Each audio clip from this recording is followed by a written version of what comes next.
రండి మొట్టమొదటి మాట చూసుకుందాం. First dialogue of the day, న్యాయాధిపతులు అందరం కలిసి 14వ అధ్యాయం. ఈ యొక్క సూర్య ప్రకాశుడు అలాంటి వ్యక్తి యొక్క తేజస్సును మొట్టమొదటిగా ఆ వ్యక్తి జీవితంలో తన జీవితాన్ని స్టార్ట్ చేసిందే, తన జీవితాన్ని ఆరంభించిందే ఏ డైలాగ్తో స్టార్ట్ చేశాడు? రెండు ఒక్కసారి న్యాయాధిపతులు 14వ అధ్యాయము అందరం కలిసి న్యాయాధిపతులు 14వ అధ్యాయము 2వ వచనాన్ని కలిసి చదువుకుందాం. ఈ సంసోను జీవితంలో మొట్టమొదటి dialogue, first statement ever recorded, మొట్టమొదటి నోరు తెరిచి మాట్లాడిన మొట్టమొదటి డైలాగ్ ఏంటో అందరం కలిసి చదువుకుందాం. న్యాయాధిపతులు 14వ అధ్యాయము 2వ వచనము అందరం కలిసి చదువుకుందాం. అతడు తిరిగి వచ్చి తిమ్నాతులో ఫిలిస్తీన్ల కుమార్తెల్లో ఒక అతను చూచి తిని, మీరు ఆమెను నాకిచ్చి పెళ్లి చేయవలని తన తల్లిదండ్రులతో అనగా, అందరం కలిసి 3వ వచనం కూడా చదువుకుందాం. వారు నీ స్వజనుల కుమార్తెలో కానీ నా జనులో కానీ స్త్రీ లేదనుకొని సున్నతి పొందని ఫిలిస్తీన్లలో నుండి కన్యను తెచ్చుకొనుటకు వెళుచున్నావా అని అతనిని అడిగిరి. అందుకు సంసోను, ఆమె నాకిష్టమైనది కనుక నా కొరకు తెప్పించుమని తన తండ్రితో చెప్పెను. అందుకొరకే ఫస్ట్ స్టేట్మెంట్ సంసోన్ జీవితంలో ఏమైనా ఉందంటే, నా లైఫ్ నా ఇష్టం. నా వెనకాల చెప్పండి. మనం డైలీ చెప్పేదే కానీ బాగా మొహమాట పడుతున్నారు, కొద్ది ధైర్యంగా చెప్పండి. సంసోన్ జీవితంలో ఫస్ట్ స్టేట్మెంట్ ఏందండి? Dialogue number 1. 5 డైలాగులు ఈరోజు, 5 డైలాగ్ గుర్తుపెట్టుకోండి. ఫస్ట్ స్టేట్మెంట్ ఏమన్నాడు? మొహమాటం లేకుండా చెప్పండి. నా లైఫ్, నా వెనకాల ఇప్పుడు చెప్పండి, నా లైఫ్ నా ఇష్టం, నా లైఫ్ నా ఇష్టం, నా లైఫ్ నా ఇష్టం. ఇప్పుడు ఈ స్టేట్మెంట్ మనం ఎన్నిసార్లు వాడతాం? ప్రతిరోజు మన ఆలోచనలు కానీ మన ప్రవర్తనలు కానీ ఫస్ట్ ఏమంటాం? నా లైఫ్ నా ఇష్టం. చూడండి, బలిపీఠం మీద అగ్ని నిత్యం మండుచుండవలసిన ఆ యొక్క సంసోను జీవితంలో ఫస్ట్ కారణము, దీపం ఆరిపోవడానికి ప్రధాన కారణం ఏంటంటే, ఈ లైఫ్ నాది కాబట్టి నా ఇష్టం అని ఎప్పుడైతే ఆరంభించాడో, చూడండి తన జీవితంలో ఫస్ట్ డైలాగ్ అదే. ఇప్పుడు లాస్ట్ డైలాగ్ కూడా చెప్పి రెండో తలంకి వెళ్ళని ఆశపడుతున్నాను. న్యాయాధిపతులు 16వ అధ్యాయం 30వ వచనం. ఇది లాస్ట్, సూసైడ్ చేసుకుంటున్నాడు. ఇక లాస్ట్కు సూసైడ్ చేసుకుంటున్నప్పుడు కూడా సూసైడ్ నోట్ రాశాడు. దయచేసి వినండి, చదవండి. 16:30. నేనును ఫిలిస్తీయులను చనిపోదుము గాక, ఫిలిస్తీయులను చనిపోదుము గాక. Let me die. ఫస్ట్ దేంతో స్టార్ట్ చేశాడు? నేనును మై లైఫ్ మై విల్, నా జీవితం నా ఇష్టం, నా జీవితం నా ఇష్టం, నేను నా అని స్టార్ట్ చేసి లాస్ట్కి వచ్చాడు. తన జీవితంలో చర్మాంకంలో సూసైడ్ నోట్ రాస్తున్నాడు. నేను ఏదైతే ఐతో స్టార్ట్ చేశానో, ఈ నా లైఫ్ నా ఇష్టం అన్నానే, నేను ప్రపంచం నా చుట్టే తిరుగుతుంది, నేను అనుకున్నట్టే జరగాలి, నేను అనుకున్నట్టు అన్ని కూడా పొందుకోవాలని ఏదైతే ఆశపడ్డాడో, లాస్ట్కి అదే నా పాలిట ఏమైంది? శాపంగా మారిందని చెప్పి లెట్ మీ డై. ఈ ఐతో స్టార్ట్ చేసిన జీవితాన్ని ఇప్పుడు నేను ఏం చేస్తున్నా అంటే, నా అహము నేను చేసుకుంటున్నాను, చంపుకుంటున్నానని చెప్పి ఆఖరి మాట అన్నాడు. అంతే. దయచేసి గమనించండి, జీవితంలో ఏదైతే సుమారు జీవితం అంతట్లో తన విజయ సూచికగా 1030 మందిని చంపిన వ్యక్తి, ఎప్పుడైతే ఈ ఇక మీదట నేను కాదో, this is no more Samson, ఇప్పుడు నా ఇష్టం అనుకొని ఇన్ని రోజులు బ్రతికాను, కానీ నా జీవితాన్ని వెలుగును ఆర్పజేసుకున్నాను, చివరికి ఈరోజు కళ్ళు ఊడబెరికే పరిస్థితికి వచ్చేసిందని చెప్పుకున్న సంసోను జీవితంలో ఎప్పుడైతే లెట్ మీ డై, ఈ అనేది ఏదైతే నన్ను బాధ పెడుతుందో, ప్రపంచం నా చుట్టే తిరుగుతుందని చెప్పి అహంకారిగా ప్రవర్తిస్తూ వచ్చానో, ఈ అహాన్ని నేను చంపుకోవడానికి తెగిస్తున్నానని చెప్పి ఆఖరి మాట అన్నాడు. సంచలనాత్మకమైన శక్తిగా మారి ఆ మరణంలో ఎంత ఘనమైన విజయం పొందాడంటే, సుమారు 3000 మందిని శత్రులు ఏం చేశారు? హతమార్చి, ఒక మాట చెప్పాలంటే జీవితం మొత్తంలో చంపింది ఎంత? 1030. కానీ జీవిత చర్మాంకంలో ఎంతమంది చంపాడు?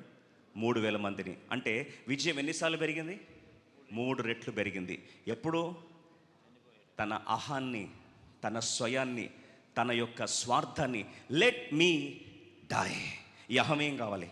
చావాలని ఇష్టపడుతున్నాను అన్నాడు. ఈరోజు ప్రియ సోదరి ఒక మాట జ్ఞాపకం చేస్తున్నాను. మన జీవితంలో ప్రప్రదమైన శత్రువు మనకి ఎవరో కాదు, ఒక మనిషికి శత్రువు ఆ మనిషే. Our self and hour ego is our biggest enemy. ఇదేంటండి, శత్రువులు బయట వాళ్ళు అనుకున్నాను, నా అహమే నాకు శత్రువు అవుతుందా? Can my own self become my enemy? అవును, దయచేసి గమనించండి. చాలాసార్లు ఎప్పుడైతే మన జీవితంలో నా అనుకున్నట్టు జరగాలి, నేను అనుకుందే చేయాలి, నాకు ఇష్టం వచ్చిందే నేను చేస్తాను, my life my body my choice అని ఎప్పుడైతే అంటామో ఒక వాస్తవ సత్యాన్ని మనం మర్చిపోయినట్లే. ఈరోజు అడుగుతున్నాను, ఎవరైనా మనం ఎలా పుట్టాలో ఏంటని మన చాయిస్ అడిగారా అండి? ఇక్కడ ఎంతమంది నేను పుట్టాలని చాయిస్ అడిగితే అబ్బాయిలాగానో అమ్మాయిలాగానో నా చాయిస్ ప్రకారం పుట్టానని ఎవరు ఉన్నారా? కాకినాడలో పుట్టాలని నేను కోరుకున్నాను, ఎవరు ఉన్నారా? కాకినాడ బదులు కెనడాలో పుట్టాలని కోరుకునే వాళ్ళం మేము. ఎవరైనా చాయిస్ ఇచ్చారా మనకు? ఎలా పుట్టామో చాయిస్ లేదు, ఏ జెండర్లో పుట్టాలో చాయిస్ లేదు, అసలు ఎవరి గర్భంలో పుట్టాలని చాయిస్ ఇచ్చారా? లేదు. ఈ ప్రపంచం మొత్తంలో ఏ సత్యము కూడా మన చాయిస్ ప్రకారం జరిగేది కాదు. కానీ మనం అనే మాట ఏం తెలుసా? నా లైఫ్, దగ్గర చెప్పండి, నా లైఫ్ నా ఇష్టం.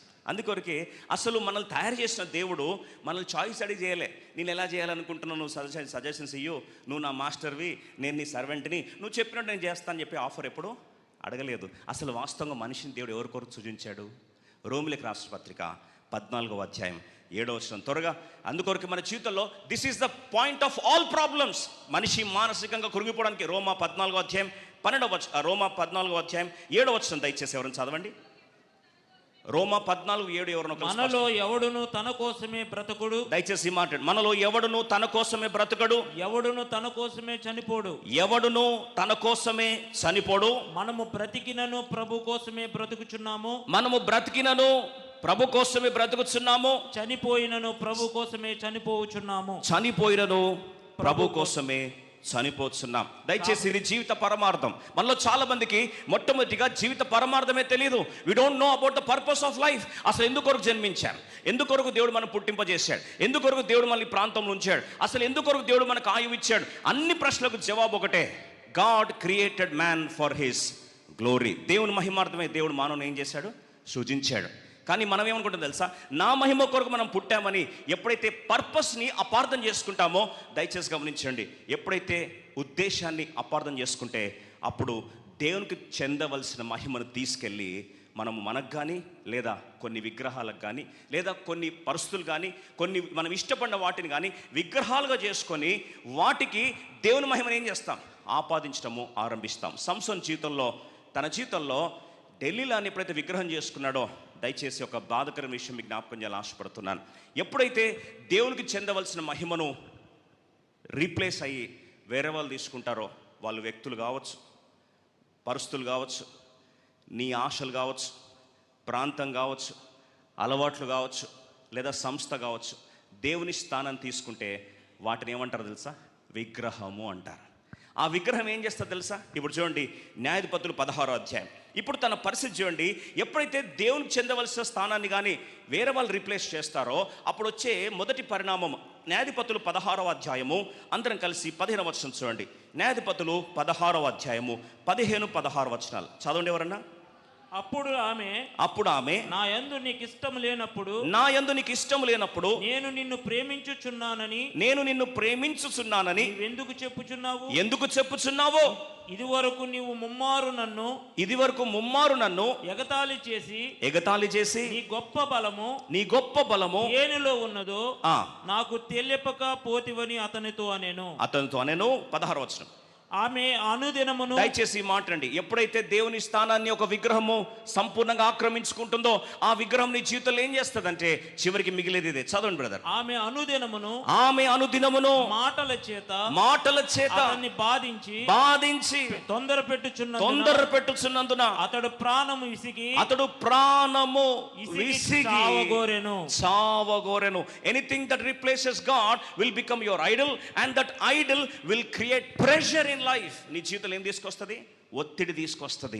ఎంతగా ఒత్తిడి తీసుకొస్తుందంటే ఆ ఒత్తిడి అనుదినము డైలీ ప్రెషర్ పెరిగిపోయింది. చివరికి సంసోను ప్రాణం మీద ఏమొచ్చిందంట? విసుగొచ్చేసిందంట. అంటే ఈ ప్రెషర్ ఏం చేస్తుందంటే మనిషిని ఫ్రస్ట్రేషన్కి తీసుకెళ్తుంది. ఈ ఫ్రస్ట్రేషన్ ఎక్కడ తీసుకెళ్తుంది అంటే చివరికి బలమైన సంసోన్ ఏమయ్యాడు తెలుసా? బలహీనమైన వాడుగా మార్చబడ్డాడు. ఈరోజు ప్రియ సోదరి సోదరు మరొకసారి జ్ఞాపకం చేస్తున్నా, బలమైన నీ జీవితం బలహీనమైన స్థాయికి వచ్చేసిందా? ఈరోజు విసిగిపోయే పరిస్థితికి వచ్చేసావా? జీవితం మీద విరక్తి చెందే స్థానంకి వచ్చేసావా? ఇక నా మీద నాకు అసహ్యం వేస్తుందండి, చచ్చిపోవాలనిపిస్తుంది. కారణం ఏం తెలుసా? దేవుడికి చెందవలసిన మహిమ వేరేవేం చేశాయి? ఆక్రమించేసుకున్నాయి. తద్వారానే మన జీవితంలో ఒకలాంటి విసుగు వేసారిపోయి, జీవితం మీద విరక్తి చెందిపోయి, ఎక్కడ చచ్చిపోవాలనే బలహీనమైన పరిస్థితికి వచ్చి చివరికి గమ్యస్థానం ఏమైంది? గల్లంత అయిపోయింది. ఈరోజు విషాదకర సంఘటన ఏంటంటే ప్రతి బృందాల్లో ఎమోషనల్ మ్యానిపులేషన్, ప్రెషర్ టాక్టిక్స్, ఒకలాంటి బ్లాక్మెయిల్ టాక్టిక్స్, ప్రతిరోజు ఒక బానిసత్వపు చెరలోకి వెళ్ళిపోయి ఇలాగే చేయాల్సిందని చెప్పి కొన్నిసార్లు ఒత్తిడి చేసి చేసి చేసి లాస్ట్కి గివప్ అయిపోయి చేతులు ఎత్తేసిన పరిస్థితికి వచ్చేసావా? అందుకొరకు బైబిల్ సెలవిస్తున్న సత్యం ఉంది.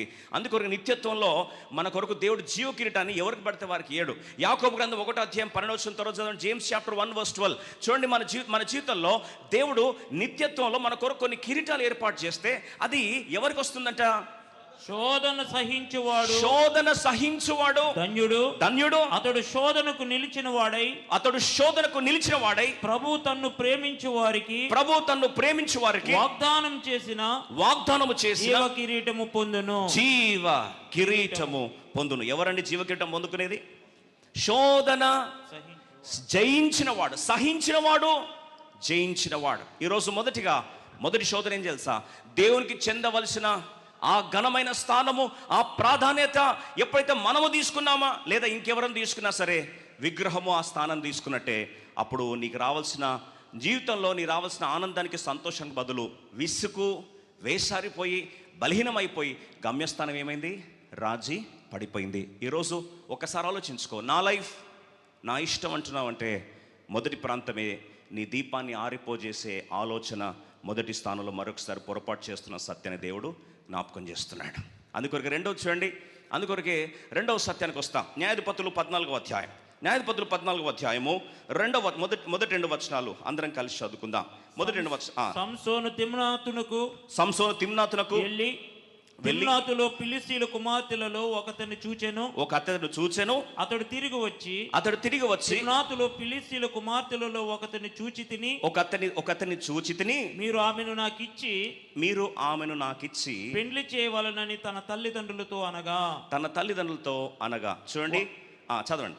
వారు మూడో వచనము ఆఖరి భాగం. స్వజనుల కుమార్తెలనే గాని నా జనులలో గాని స్త్రీ లేదనుకుని సున్నతి పొందని ఫిలిష్తీయులలో నుండి కన్యను తెచ్చుకొనుటకు వెళ్ళుచున్నావా?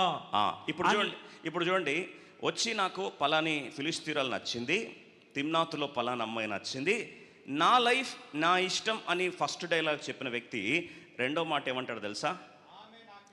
ఆమె నాకు ఇష్టమైనది కనుక ఆమెను నా కొరకు తెప్పించమని తన తండ్రితో. ఇప్పుడు నాకు నచ్చింది కాబట్టి నాకు ఇప్పుడు వెంటనే కావాలి. దయచేస్తునండి, నా లైఫ్ నా ఇష్టం, ఇది ఏ డైలాగ్? First dialogue.